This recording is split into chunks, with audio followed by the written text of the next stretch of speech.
ladies and gentlemen, members of the jury, members of the Roll the Tape film crew. I don't even know where to start with this because I want to do this video about Jaron Boots Ennis' next fight against Jaron. You know, in the next couple of weeks in Philly, my hometown, when Boots is going to take on Jaron in the rematch. You know the IBF ordered this, right? We already know this.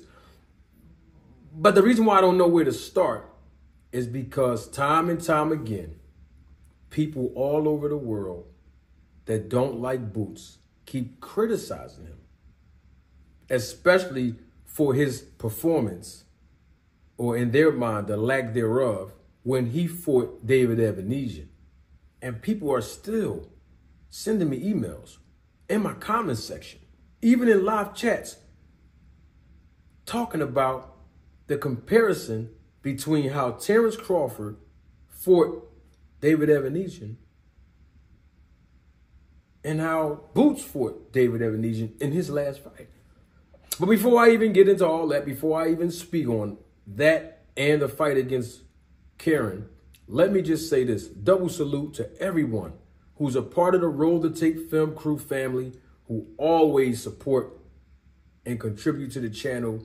And you as well. Those of you who are new to the channel, I appreciate your viewership. Please, I encourage you. Please don't hesitate. Subscribe to the channel. Continue to support. We have open panel coming right before this week is out. Maybe Friday. We don't know. But open panel, we coming right back live and live in color. And we might even talk about this topic because I want to hear some of you Terence Crawford fans. I mean, the ones that don't like me. I would love to re-invite you back to the family barbecue because I got a question I want to ask you. But before I do that, right, let me clarify something with the performance comparisons between Boots fighting David Evanesian and then Terence Crawford fighting David Evanesian, right? Because you know that was Boots' last fight, fighting David Evanesian, okay? Now, we already know what happened, okay? Boots won a few months ago by TKO, right? To the contrary, Terence Crawford won by one-punch knockout when he fought David Evanesian, right? Okay. Here's the difference. The difference is not skill. The difference is not determination. The difference is not power. The difference is not talent. The difference is not natural ability. The difference is not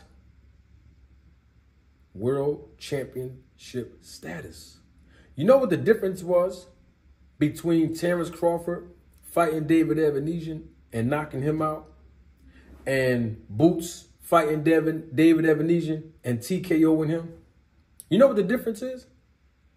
I know some of y'all gonna get mad at me, but they don't get mad at me. The difference is Terence Crawford was on the snack program when he fought David Evanesian. Y'all remember that? That was the difference. Listen, don't get mad at me. I'm still waiting for an answer, well, a legitimate answer, of why he went over there in the first place. But, I mean, I did ask Victor Conti, the founder of the snack program, and I did hear his answer. I also asked LC, the friend of Terence Crawford, who knows Terence Crawford personally, who was on this panel live in front of me, talking to me, just like Victor Conti was live talking to me. I asked him too. I even asked Terence Crawford fans. Y'all remember that? Some of y'all remember that. All right then. But all I'm saying is this. Terence Crawford was on the snack program. That was the first fight that even you saw where he knocked any opponent out in the welterweight division with one punch. I mean, out cold. I mean, like, to the point where David Evanesian was unconscious. Well, that's the difference. The snack program works. I told y'all that by the phone booth. All right, then it works. And that was the difference in that fight. So all I'm saying is, if you're going to tell a story, just tell the whole story. Now that we reestablished that, let's get on to this. The IBF, we already know there's facts in this. The IBF ordered Karen to rematch Boots for the title. It's going to happen in a few weeks in the great city of Philadelphia, my hometown, the hometown of Boots. We already know that the event is going to be live, just like it was a few months ago when Boots came home to fight David Ebenezer. All I'm saying is this, when it comes to Boots, give him the same credit that you give other people for doing the same exact thing. That's all I'm saying. Boots have earned the right to be a world champion. Now, some people was criticizing him, which was beyond his control. When the IBF stripped Terence Crawford, they were criticizing Boots then, calling him an email champion. I mean, we can go down the list of things that people were saying to discredit Boots. Okay? Even when he fought Karen the first time, he was still being discredited. All I'm saying is this. I keep saying all I'm saying is this, and then I say something else. Oh, man, I love when I get in front of the kids. It's all about entertainment, but it's also about education. Give Boots the credit that he deserves. Okay? Stop picking and choosing.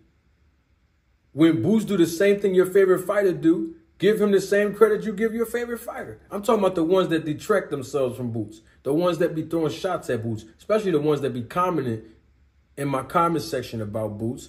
And especially y'all that keep emailing me, hating on Boots. All I'm saying when it comes to Boots is give him the credit that he deserves. The credit that he earned. That's it.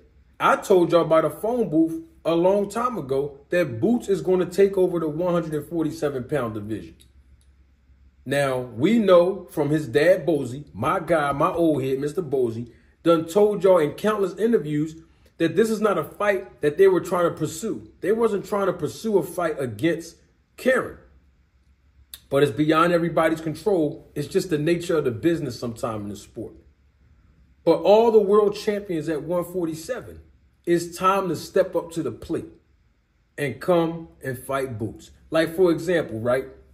And I'm going to leave y'all with this. Conor Benn did a recent interview, right? And they were asking him, when will he be ready to come fight again in the United States?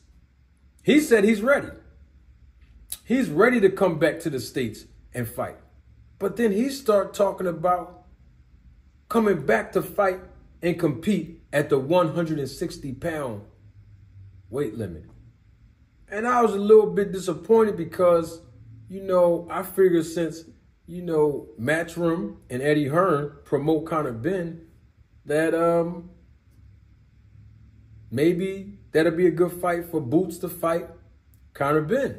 I mean, I'm just saying, he's from the UK, right? Allow the UK audience to connect with Boots and open up marketability opportunities for Boots in a different country. I just thought it would be a great cross-marketing opportunity, even for Boots' promotion company too. But the thing is, hey, if Conor want to move up and weight, fine, because he's a big guy anyway. You know, he probably can't make 147. I just thought that would be a good opportunity, and it'll be easy to make since they both have a business relationship with the same promoter in Eddie Hearn at Matchroom. But, hey, Mario Barrios is still out there. Some other world champions at 47 still out there. And then I believe after Boots take over the 147-pound division, then we can talk about him moving up to compete at the 154-pound weight limit. But before that, I think it'll be too premature for people to start talking about how well Boots is going to do at 154 or how terrible he's going to do at 154. Bottom line is, let him get the opportunity to compete at 147 and live out his dream to unify all the belts, undefeated, undisputed at 147. because I think he's going to clean the whole division now. It's just a matter of time. But, you know, what do I know? People are going to say I'm biased because I have a relationship with Boots and his dad and Coach L and Greg Hackett and all those good guys over there. And I get it because they are from my city. I get it. But we got to keep it real and call us. You know what? I'm doing way too much talking. Don't take my word for it. Roll the tape.